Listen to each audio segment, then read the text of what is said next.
Hello everybody. Today is April the 2nd and we're opening up the shade garden. Now the reason it's called the shade garden is because on both sides of this garden are two magnificent beautiful pine trees. They kind of got planted by accident because about 30 years ago my son's got these little teeny weeny sticks of a tree from Cub Scouts. And I told him just go plant them anywhere in the backyard because I didn't think they would live. Well, they turned out to be beautiful trees. So they shaded this garden to the point where it can't really grow the sun type vegetables, the ones that take 8 hours a day. But it does really good with flowers and with herbs. So we're opening it up today and we're going to check and see what have come back and what hasn't come back and what needs to be planted. Now I covered everything last winter with a thick layer of leaves and straw.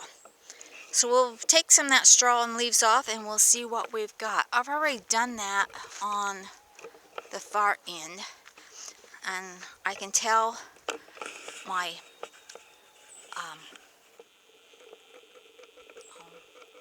don't know if you can see it or not, but I've got some parsley coming up from last year.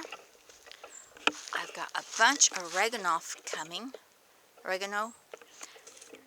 Over in the far corner, my lemon balm is coming back. This one I planted violets because if you didn't know, the violet flowers are edible. And I just transplanted some spearmint that I have grown from seed. You can see them right there. I've had them out in the patio for the last 9 days. They've taken the nighttime temperature, so it's time to get them back out here. What I did was I removed all of the leaf material and put it into the sack because you see I shredded it up and put it back on as a mulch for this summer.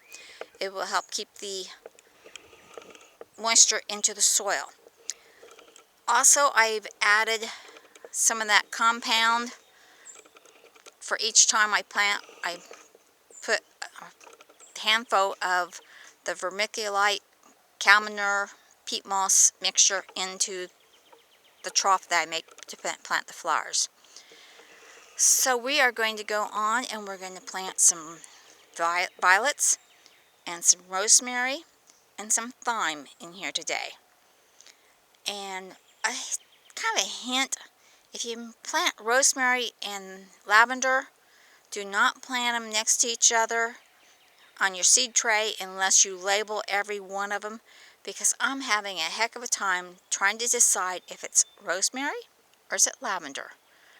They really look very, very similar. So that's today's chore. And I hope you found something to keep yourself busy today while we're all in this stay-at-home confinement due to this coronavirus. And I hope everyone stays safe. Bye.